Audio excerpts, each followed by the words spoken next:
Hello students, welcome to my channel Maths Easy.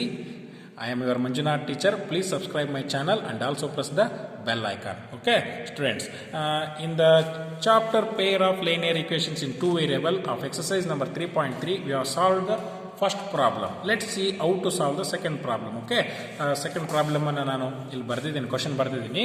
Okay, I will write the solution. Okay, ಇದು ಯಾವ ರೀತಿ solve ಮಾಡಬೇಕು ಅನ್ನೋದು ನಿಮಗೆ ಫಸ್ಟ್ ಪ್ರಾಬ್ಲಮ್ ಅಲ್ಲಿ ಗೊತ್ತಾಗಿದೆ ನಿಮಗೆ. Okay, s minus t is equal to 3. I will take this is equation number 1. s by 3 plus t by 2 is equal to 6. This is equation number 2. ಹೌದಾ? ನೋಡಿ, equation 1 and equation 2 ನಾನು ಬರ್ಕೊಂಡಿದ್ದೀನಿ ಇಲ್ಲಿ. ಈಗ ನೀವು ಯಾವ್ದಾರು ಇಕ್ವೇಷನ್ ತಗೊಳ್ರಿ, ನೀವು ಫಸ್ಟ್ ಇಕ್ವೇಷನ್ ಆದ್ರೂ ತಗೊಳ್ರಿ, ಸೆಕೆಂಡ್ ಇಕ್ವೇಷನ್ ಆದ್ರೂ ತಗೊಳ್ರಿ, ಯಾವ ಇಕ್ವೇಷನ್ ಆದ್ರೂ ತಗೋಬಹುದು. ಇಲ್ಲಿ ನನಗೆ second equation looks little difficult, ಇದು ಸ್ವಲ್ಪ ಕಷ್ಟ ಅನಿಸುತ್ತೆ. ಹಾಗಾಗಿ ನಾನು ಏನು ಮಾಡ್ತೀನಿ, ಫಸ್ಟ್ ಇಕ್ವೇಷನ್ ತೊಗೊಳ್ತೀನಿ. ಹೌದಾನೆ? ಫಸ್ಟ್ ಇಕ್ವೇಷನ್ ತೊಗೊಂಡೋದ್ರಿಂದ ಈಸಿಯಾಗಿ ನಾನು ಏನು ಮಾಡ್ಬೋದು, ಟಿ ಅನ್ನು ರೈಟ್ ಸೈಡ್ ತೊಗೊಂಡ್ರೆ 3 plus t ಆಗುತ್ತೆ. ಹೌದಲ್ವಾ? ಹಾಗಾಗಿ from equation 1 we get s minus t is equal to 3.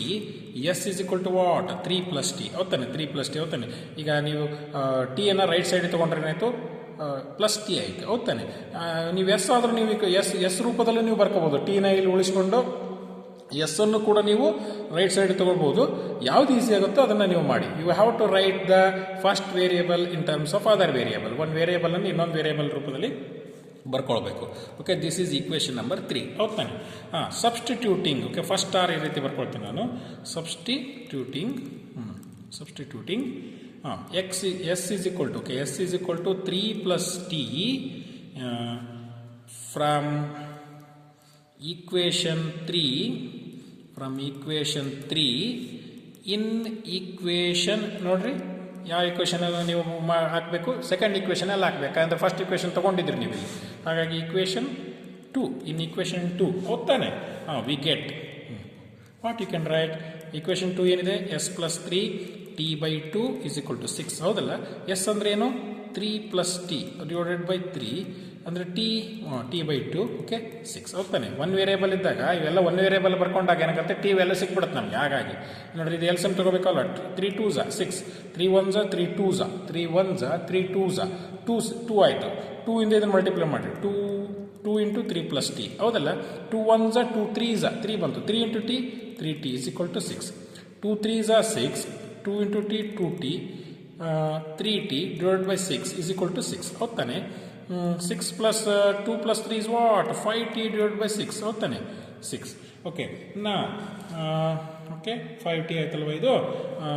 ನಾವು how to cross multiply it. Cross multiply ಮಾಡಿ what you will get, 6 plus 5t is equal to 6 into 6 is what? 36. Okay, 5t is equal to 36. 6 right side ಬಂದರೆ minus 6. 5t is equal to what? 36 minus 6 is what? 30. t is equal to 30 by 5. 5 1s 5 6. t is equal to what? t is equal to 6. ಹೌದಾನೆ? One variable value ಸಿಕ್ಬಿಟ್ಟು ನಮಗೆ. ಹೌದಾನೆ? t is equal to 6 ಸಿಕ್ತು. ಆದಮೇಲೆ ನೋಡಿ, ಈಸಿಲಿಯಾಗಿ ನಾವು ಇಲ್ಲಿ 6 ಪುಟ್ ಮಾಡಿದರೆ s is equal to what? 9 ಆಗಿಬಿಡುತ್ತೆ ತಾನೆ. Okay, what you can right,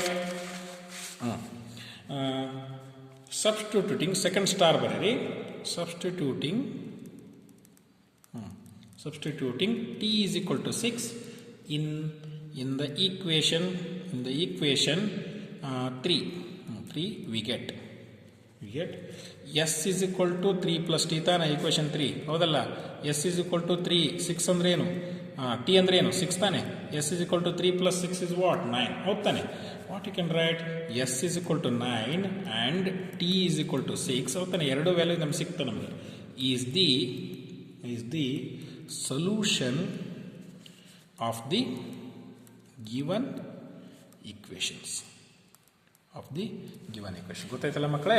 ಈಗ ಯಾವ ರೀತಿ ನಾವು ಸೆಕೆಂಡ್ ಪ್ರಾಬ್ಲಮ್ ಅನ್ನು ಸಾಲ್ವ್ ಮಾಡೋದು ಅನ್ನೋದ್ರ ಬಗ್ಗೆ let's see how to solve the third problem. Third problem ಏನು ಹೇಳುತ್ತೆ, 3x minus y is equal to 3, 9x minus 3y is equal to 9. ಹೌದಾನೆ? The question is like this. This is question number 3. 3x minus y is equal to 3, 9x minus 3y is equal to 9. ಹೌದಾನೆ? I'll write the solution. 3x minus y is equal to 3. This is equation number 1. 9x minus 3y is equal to 9. This is equation number 2. ಹೋಗ್ತಾನೆ. ಈಗ ನೀವು ಇದರಲ್ಲಿ ಯಾವ್ದಾರ equation ತಗೋಬಹುದು. ನೀವು equation 1 ಆದ್ರೂ ತಗೋಬಹುದು, equation 2 ಆದ್ರೂ ತಗೋಬಹುದು. ನೀವು ನನಗೆ ಈಸಿ ಅನ್ಸೋದು ಯಾವುದೋ ಅದನ್ನು ತಗೋಬೇಕು. ನೀವು 3x minus y is equal to 3 ಇದೆಯಲ್ಲ, ನಾನು ಈಕ್ವೇಷನ್ 1 ತಗೊಂಡ್ರೆ ನನಗೆ ಈಸಿ ಅಂತ ಅನಿಸ್ತಾ ಇದೆ ನನಗೆ. I will take from equation 1. ಈಗ ನಾನು ಈಕ್ವೇಷನ್ 1 ತೊಗೊಂಡಿದ್ದೇನೆ ಅಂತಂದೇಳಿ ನೀವು ಈಕ್ವೇಷನ್ 1 ತಗೊಳ್ಳೋ ಅವಶ್ಯಕತೆ ಇಲ್ಲ. ನಿಮಗೆ ಸೆಕೆಂಡ್ ಈಕ್ವೇಷನ್ ಈಸಿ ಇತ್ತು ಅಂತಂದರೆ ಈ ಈಕ್ವೇಷನ್ ಆದರೂ ತೊಗೊಳ್ರಿ, ನೀವು ತೊಂದರೆ ಇಲ್ಲ. ಯಾವ ಈಕ್ವೇಷನ್ ಆದರೂ ತೊಗೊಳ್ರಿ. We get what you can write 3x minus y is equal to 3. ನೋಡಿರಿ, y ರೂಪದಲ್ಲಿ ಬರ್ಕೋಬೇಕಾಗಿರೋದ್ರಿಂದ ನಾನು 3ನ ಲೆಫ್ಟ್ ಸೈಡಿಗೆ ತೊಗೊಳ್ತೀನಿ, yನ ರೈಟ್ ಸೈಡಿಗೆ ತೊಗೊಳ್ತೀನಿ. 3x minus 3 is equal to y. ಹೌದಾನೆ, 3 ಇದ್ದದ್ದೇನಾಯಿತು ಲೆಫ್ಟ್ ಸೈಡಿಗೆ ಬಂತು, ಮೈನಸ್ y ಇದ್ದದ್ದೇನಾಯಿತು ರೈಟ್ ಸೈಡಿಗೆ ಬಂತು. ಹಾಗಾಗಿ ಏನು ಬಂತು, 3x minus 3 is equal to y ಅಂತ ತೊಗೊಂಡಿದ್ವಿ. ನೀವು ಈ ರೀತಿನಾದರೂ ತೊಗೋಬೋದು. 3x is equal to ಬೇಕಾದ್ರೆ ನೀವು 3 plus y ಅಂತನಾದ್ರೂ ತೊಗೋಬೋದು. 3x is equal to y ಏನಾದ್ರು ರೈಟ್ ಸೈಡ್ ತೊಗೋಬೋದು. therefore x is equal to ಅಂತ ತೊಗೋಬೋದು. ಸ್ವಲ್ಪ ಏನಾಗುತ್ತೆ, ಕಷ್ಟ ಆಗುತ್ತೆ. ನೋಡ್ರಿ, ನಾನು ಇಲ್ಲಿ ರಫ್ ವರ್ಕ್ ಮಾಡಿ ತೋರಿಸ್ತೀನಿ ನಿಮಗೆ. ನೀವು y is equal to ಯಾಕೆ ತೊಗೊಂಡ್ರಿ, x is equal to ಯಾಕೆ ತೊಗೋಬಾರ್ದು ಅಂತ ನಿಮಗೆ ಅನಿಸಿದ್ರೆ ಈ ರೀತಿ ಬರಿಬೋದಲ್ಲ. 3x ನಾನು ಈ ರೀತಿ ಬರಿತೀನಿ, 3 plus y ಹೌದಾನೆ, y ರೈಟ್ ಸೈಡಿಗೆ ಬಂತು ಅಂತೇಳಿ. x is equal to ಏನು ಬರೀತೀರಿ, 3 plus y divided by 3 ಹೌದಾನೆ. ಈ ರೀತಿ ಬಂದ್ಬಿಡುತ್ತೆ ನಮಗೆ. ಇದು ಸ್ವಲ್ಪ ಡಿಫಿಕಲ್ಟ್ ಅನಿಸುತ್ತೆ ನಿಮಗೆ. ನಿಮ್ಗೆ ವ್ಯಾಲ್ಯೂ ಪುಟ್ ಮಾಡ್ಬೇಕು, x ಹತ್ರ ವ್ಯಾಲ್ಯೂ ಪುಟ್ ಮಾಡ್ಬೇಕಂದ್ರೆ ಇದು ಸ್ವಲ್ಪ ಡಿಫಿಕಲ್ಟ್ ಅನಿಸುತ್ತೆ. ಅದಕ್ಕೆ ನಾನು ಈ ರೀತಿ ಬರೀಕೊಳ್ಳೋದಿಲ್ಲ, ಈ ರೀತಿ ಬರ್ಕೊಳ್ತೀನಿ ನಾನು. Okay, y is equal to 3x minus 3 ಅಂದ್ರೆ ನನಗೆ ಕ್ಯಾಲ್ಕುಲೇಷನ್ ಈಸಿ ಆಗುತ್ತೆ ಅಂತಂದೇಳಿ. ಗೊತ್ತಾಯ್ತಲ್ಲ ಮಕ್ಕಳೇ, ನೀವು ಯಾವ್ದು ರೂಪದಲ್ಲಾದ್ರೂ ಬರ್ಕೋಬಹುದು. ನೀನು X variable in terms of other variables ಅಲ್ಲಿ ಈ ರೀತಿನಾರ ಬರ್ಕೊಂಡ್ರು ಕೂಡ ಲೆಕ್ಕ ಸರಿ ಬರುತ್ತೆ, ಈ ರೀತಿ ಬರ್ಕೊಂಡ್ರು ಕೂಡ ಲೆಕ್ಕ ಸರಿ ಬರುತ್ತೆ. ಬಟ್ ನಿಮ್ಗೆ ಕ್ಯಾಲ್ಕುಲೇಷನ್ ಸ್ವಲ್ಪ ಕಷ್ಟ ಆಗುತ್ತೆ, ಅದಕ್ಕೋಸ್ಕರ ಹೇಳೋದು ನಾನು. Okay, substituting. Okay, first star ಬರಿತೀನಿ. Substituting y is equal to ನೋಡ್ರಿ 3x minus 3 in equation 2 ಹೌದಾನೆ. ದಿಸ್ ಈಸ್ equation 3 ಅಲ್ವ ಇದು, this is equation 3. From equation okay, can write y is equal to 3x minus 3 from ಅಂತ ಬರ್ಕೊಡ್ರಿ. From equation 3 in equation 2 ಹೌದಾನೆ.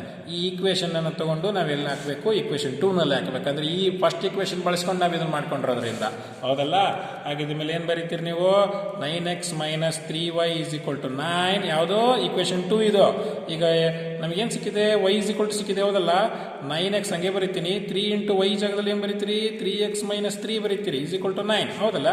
9x minus 3 3s 9x minus into minus plus 3 3s 9 is equal to 9 ಹೌದಾನೆ. ಈಗ ನೋಡ್ರಿ, ಈಗ ನಮ್ಗೆ ಈಕ್ವೇಷನ್ನು ನಮಗೆ ಇಲ್ಲಿ ಬಂದಿದೆ. ಅದು ಈಗ ಇಲ್ಲಿ ನೋಡ್ರಿ, plus 9x minus 9x cancel ಆಯಿತು, ಹೌದಾನೆ. ಕ್ಯಾನ್ಸಲ್ ಆಯಿತು. ಉಳಿದಿದ್ದೇನು ನೋಡ್ರಿ, 9 is equal to 9. ನೋಡ್ರಿ, 9 is equal to 9. ಇಲ್ಲಿ ನೋಡಿ, ಇದರಲ್ಲಿ ಯಾವುದಾದ್ರೂ ವೇರಿಯೇಬಲ್ ಇದೆಯಾ, ನೈದರ್ ಸೈಡ್ ಎರಡೂ ಕಡೆಗೂ ಕೂಡ ವೇರಿಯೇಬಲ್ ಇಲ್ಲ. LHS equal to RHS, 9 is equal to 9 ಬಂದ್ಬಿಟ್ಟಿದೆ ಇಲ್ಲಿ. ಹಾಗಾಗಿ ಇಲ್ಲಿ ಯಾವುದೇ ವೇರಿಯೇಬಲ್ ಇಲ್ಲ. ಇಂಟ್ರಡಕ್ಷನಲ್ ಪಾರ್ಟ್ನಲ್ಲಿ ನಾನು ನಿಮ್ಗೆ ತಿಳಿಸಿದ್ದೆ ನಿಮಗೆ. ಇಲ್ಲಿ ಈ ರೀತಿ ಕಂಡೀಷನ್ ಏನಾದರೂ ಬಂತು ಅಂದರೆ, ಈ ರೀತಿ ಸಿಚುಯೇಷನ್ ಏನಂತ ಬಂತು ಅಂದರೆ, what we can write which is true statement. What you can write which is true statement ಅಂತ ಬರೀಬೇಕು. This one is a true statement ಹೌದಾನೆ. ಟ್ರೂ ಸ್ಟೇಟ್ಮೆಂಟ್ ಅಂತ ಬರೀಬೇಕು. ಏನಂತ ಬರೀಬೇಕು, the given pair of linear equations ಹೌದಾನೆ. ಅವ್ರು ಏನು ಲೆಕ್ಕ ಕೊಟ್ಟಿದ್ರಲ್ಲ, the given pair of linear equations has infinitely many solutions. ನೋಡ್ರಿ, ಇದು ಈ ಪ್ರಾಬ್ಲಮ್ ಏನಿದೆಯಲ್ಲ, ಯಾವುದೋ ಥರ್ಡ್ ಪ್ರಾಬ್ಲಮ್ಮು ಉಳಿದ ಎರಡು ಪ್ರಾಬ್ಲಮ್ಗಳಿಗಿಂತ ಡಿಫ್ರೆಂಟ್ ಅನ್ನಿಸ್ತಾ ಹೋಗ್ತಾನೆ. ಯಾಕೆ ಅಂತಂದರೆ ಇಲ್ಲೊಂದು ಸಿಚುಯೇಷನ್ ಅರೈಸ್ ಆಯಿತು, ಯಾವುದೇ ಕಡೆಗೆ ಎಕ್ಸ್ ಅಂಡ್ ವೈ ವೇರಿಯೇಬಲ್ ಇಲ್ಲೇ ಇಲ್ಲ ಇಲ್ಲಿ. ಅದಕ್ಕೆ ಏನಂತ ಕರಿತೀವಿ ನಾವು, ಇದಕ್ಕೆ ಟ್ರೂ ಸ್ಟೇಟ್ಮೆಂಟ್ ಅಂತ ಕರಿತೀವಿ. If the statement is true, the given pair of linear equation has infinitely many solutions ಅಂತ ನೀವು ಬರೀಬೇಕಾಗತ್ತೆ. ಏನಾದರೂ ಈ ರೀತಿ ಸಿಚುಯೇಷನ್ ಬಂತು ಅಂತಂದರೆ ಲೆಕ್ಕ ಮಾಡಬೇಕಾದಾಗ ಫಾಲ್ಸ್ ಸ್ಟೇಟ್ಮೆಂಟ್ ಅಂತ ಬರೀಬೇಕು. ಅವಾಗ have no solutions, have no common solutions ಅಂತಂದೇಳಿ ನೀವು ಬರೀಬೇಕಾಗತ್ತೆ. Okay, I think students you have understood the third problem. In the next class we are going to learn the fourth problem. Okay, thank you.